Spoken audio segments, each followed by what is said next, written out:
સુરતના અમરોલી વિસ્તારમાં રસ્તાઓના ખાડાને કારણે એક કરુણ અકસ્માત સર્જાયો હતો, જેમાં એક 35 વર્ષીય યુવકનું ઘટના સ્થળે મોત નીપજ્યું હતું. મળતી માહિતી અનુસાર બાઇક પર જઈ રહેલા 3 યુવાનોની બાઇક ખાડાને કારણે સ્લીપ થઈ ગઈ અને તેઓ રોડ પર પટકાયા હતા.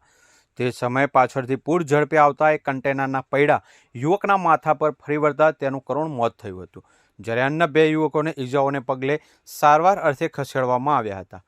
આ અકસ્માતની સમગ્ર ઘટના સીસીટીવીમાં કેદ થઈ હતી, ત્યારે અમરોલી પોલીસે કન્ટેનર ચાલક વિરુદ્ધ ગુનો નોંધી વધુ તપાસ હાથ ધરી છે.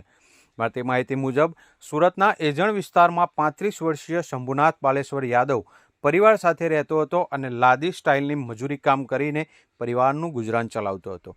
હાલ શંભુનાથ વિકાસભાઈ જાંબુકિયા સાથે ઓલપાડના માસમા ગામ ખાતે કડિયા કામ કરી રહ્યો હતો.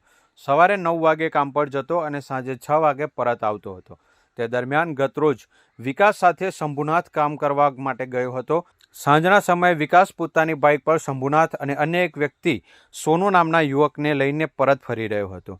ત્રણેય માસમા ગામથી જહાંગીર વરિયાવ થઈને પરત ફરતા હતા. તે દરમિયાન જહાંગીરપુરાથી અમરોલી તરફ આવતા ડીડી સ્પોર્ટ્સ સર્કલ પાસે પહોંચતા અચાનક ખાડો આવતા ખાડામાં બાઇકનું ટાયર આવી જતા ત્રણેય રોડ પર પટકાયા હતા. તે દરમિયાન પાછળથી આવતા એક કન્ટેનરના પૈડા ત્રણેય પર ચડી ગયા હતા, જેમાં શંભુનાથના માથે ટાયર ફરી વળતા ગંભીર ઈજાઓ પહોંચી હતી. અકસ્માતને પગલે આસપાસથી લોકો દોડી આવ્યા હતા. અકસ્માત અંગે 108 એમ્બ્યુલન્સને જાણ કરવામાં આવતા તાત્કાલિક ટીમ પહોંચી તપાસ કરતા શંભુનાથને ઘટના સ્થળે મૃત જાહેર કરવામાં આવ્યો હતો, જ્યારે વિકાસને હાથ અને અન્ય ભાગ પર ઈજાઓ પહોંચી હતી, જેથી તેને હોસ્પિટલ ખસેડવામાં આવ્યો હતો.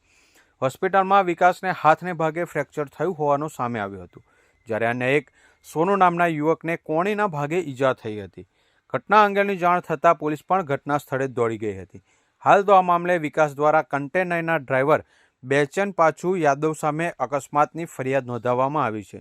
જોકે આ સમગ્ર ઘટના ખાડાના કારણે બની હોવાનું સામે આવ્યું છે અને આ સમગ્ર ઘટના સીસીટીવીમાં કેદ પણ થઈ જવા પામી છે. હાલ તો આ બાબતે અમરોલી પોલીસ દ્વારા અકસ્માતની ફરિયાદ લઈ વધુ તપાસ હાથ ધરાઈ છે.